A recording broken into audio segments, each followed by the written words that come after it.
Good morning, CHS. Today is Friday, February 24th, and you're watching Cen10 News on our Titan TV channel. I'm MICAH CRAYTON. And I'm MIREYA SALDANA. Throughout this diverse and ever-changing political climate, people have different opinions regarding the current president and government. Muthuvera Mariah Malay gives insight to different perspectives.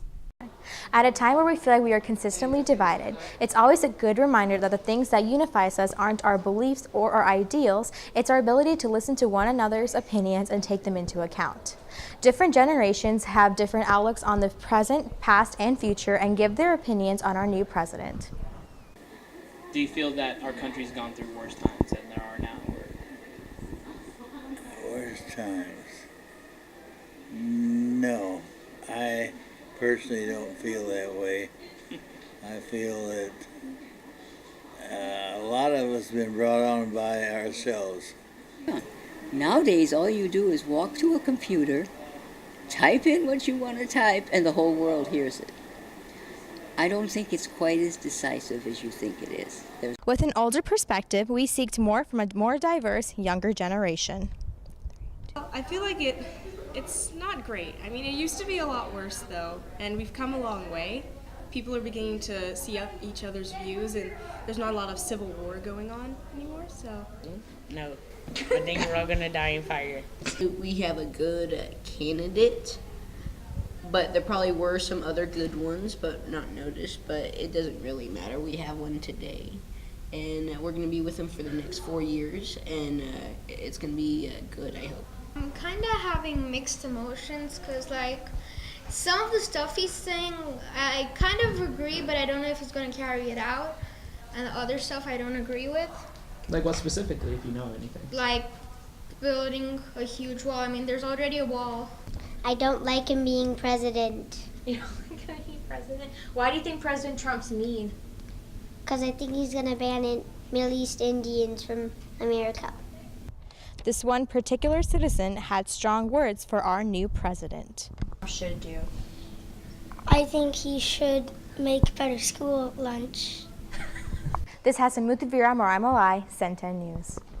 Not only do we have different perspectives about politics, we also have different ideas regarding multitudes of cultures in our nation. Amanda Rodriguez has more. February is Black History Month, yet not a lot of students are acquainted with the different cultures celebrated. Members of the Multicultural Club share some tips on how to spread cultural awareness around Centennial. Well, Multicultural Club is a place to meet new friends. You can learn about other cultures. We started Multicultural Club on junior year, which is last year, my junior year, which is last year, and we started with 10 members, and this year we improved it to 60 members. And we also noticed that people are more embracing their cultures ever since we created Multicultural Club. It's really about getting people together, making new friends from other people. Like if you're a freshman or you're new to the school, you know, it's easier to make friends and everything and get to know other backgrounds, other cultures a lot better. I think Centennial does recognize and does a really good job. There's always room for improvement, but because there's so many diverse cultures in Centennial, we're able to have this community. We have activities each month, like we have a sign, we have a board right in front of Miss Mayfield's room, and yeah, our activities like food festivals, dance party, or Halloween celebration, New Year's, and different activities. The events that we have each month, it's like getting together for like a movie day or you know, stuff like that. But I think we need a lot more than that. Like, you know, I think we should have more events like that. The most important thing that we try to promote is having an open mind about other cultures, like trying out their foods and being able to actually take the time to learn about the other culture and respecting it while promoting your own culture and embracing yourself. In addition to Frisco's attempt to make the city more diverse, Frisco ISD has begun to give back by employing past students as new teachers in the district. ALYSSA Harmon shares about Frisco's new approach. I'm ALYSSA Harmon with Cen10 News, here to report that FISD has adopted the Grow Your Own teacher program that is meant to help train people who desire to pursue education as a career. We spoke to Ms. Hunt for more information about this program. The Grow Our Own program is for future teachers, which are our high school students that have shown an interest in teaching, whether it be at the elementary, middle, or high school level. It's an opportunity for students to not only take courses while they're in high school and at the CTE Center, but also have the opportunity to have preference to return to us one day after college and receive an interview and an opportunity to rejoin Frisco as an employee instead of a student. Any student is eligible to be part of Grow Our Own. We have a segment of our application that asks, when an employee applies for a job in Frisco ISD, there's a question that asks, are you a former Frisco ISD student? When a person selects that yes, by checking yes, we immediately know that these are people who we want to give some preference to and some priority. The benefits of having this program are preference and priority. At knowing that you have been not only a student but a community member in Frisco, and that you've gone off to college and received your education in the educational field and you now have your degree, we want you to come back and rejoin us as an employee, and especially because you have a lot of background about not only our schools but our community and our students. Frisco ISD is making lots of changes within the district this year. One of those changes is the Go Center, where current juniors and seniors can get help to prepare to apply for college. Making sure to sign up for the Go Center, visit the email sent to all students. Additionally, students are a vital part of Frisco, and a few students stand out from the rest. Here is this month's Student Spotlight. Every month, Student Council highlights students nominated by teachers for the Student Spotlight. There are 4 categories: scholarship, service, leadership, and character. For the February Student Spotlight for Scholarship, we have Mackenzie Maddox. Coach Hunt said she epitomizes the idea of being responsible for her education, and her scores show it. For the category Character, we have Curtis Crampton. Richard Gomez explains that Curtis is a teacher's aide 1 period in the Access classroom, and he gives up any free time he has to assist the students in Access and builds positive relationships with them.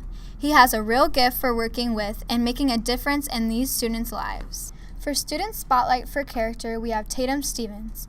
Jennifer Riken said that Tatum is the sweetest, most caring young woman that is always smiling and is so full of life.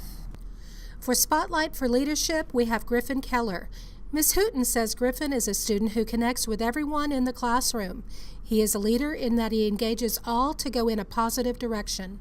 Frisco's own Frisco Flyers, a Special Olympics program, has given many students an opportunity outside of the Centennial Halls. Emma Bittner gives more about this great organization. High school provides endless opportunities for students, yet not all of the possibilities lie within the halls of Centennial. Frisco Flyers is a Special Olympics program that allows many students to get involved in a multitude of sports. The impact that Frisco Flyers has on students is endless and allows for the community to come together. Frisco Flyers for Special Olympics runs in all of Frisco, of course, so all of the adults and students that have special needs can come play out, and we have several different sports. I know there's bowling, there's flag football, but the one that my son participates in is basketball. So Frisco Flyers has several different Special Olympics teams, and the basketball is what my son plays on. His name is Ben, and he's been doing it for 10 years. Ben graduated from Heritage High School about 3 years ago, and he's been playing all 10 years, and his dad is one of the coaches. And every year around November, Ben gets so excited because he knows practice is going to start. So all the athletes just absolutely love playing basketball. My uncle is the coach for the A team, and my cousin's on the team. So then my dad and I decided to go, so we've been doing it for 4 years now, so it's exciting. I don't really know how to play basketball, so I just kind of provide moral support, but that's all they need sometimes, and then everyone else does the basketball part. My favorite part is just becoming friends with them. I text them and Snapchat them throughout the week to make sure they're doing okay. Ben just loves it, so it's something he looks forward to every Tuesday night. Dad, we get to go to practice, and he loves it, and he gets to be with friends that he doesn't get to see throughout the week. He's made lots of friends. So all the athletes enjoy the camaraderie, the exercise, the fun, and then of course the competition, so it's pretty fun. High school students, it would be really wonderful is if the high school students wanted us to play at one of their basketball games at halftime, because there is so much excitement when the athletes play at a high school game.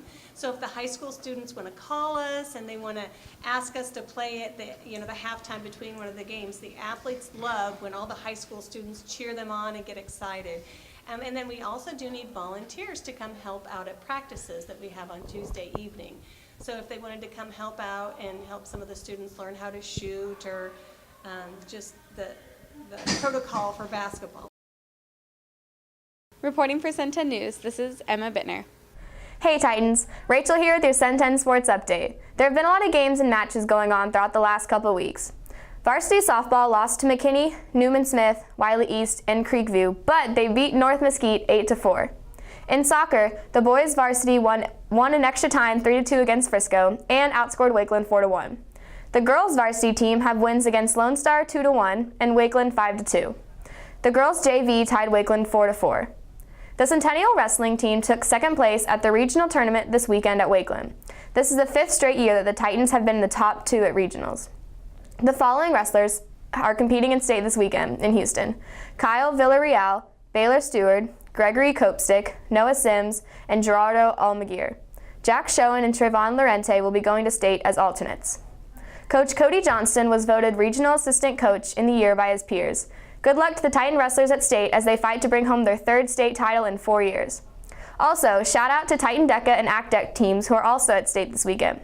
For the first time ever, a track event was held at Ford Center. Here's Reggie with more.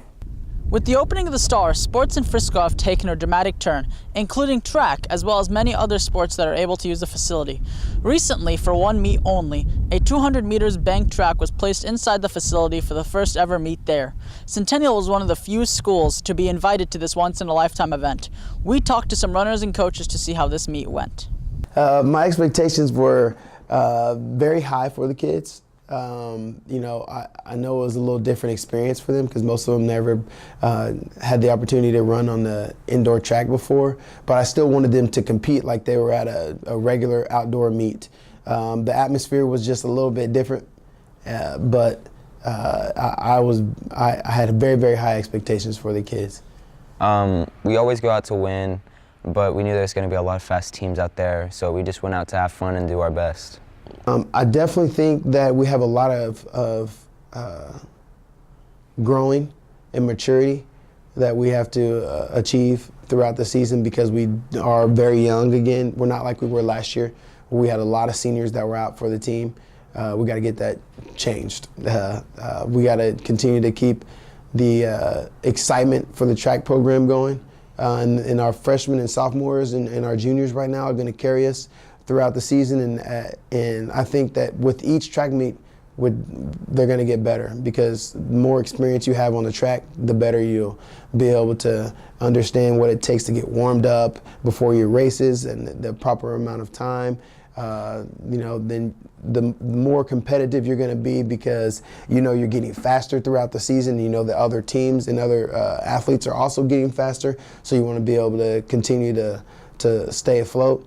But also, you also want to be able to, you know, be at the podium. People like to be on the podium towards the end of the season. So all the track meets that our kids are getting into leading up to districts will help prepare them to do very well at districts.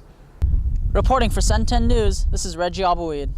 That's all for this week's show, Titans. Be sure to follow us on Twitter at Cen10 News and check us out on our website at www.cen10news.com. Have a great weekend.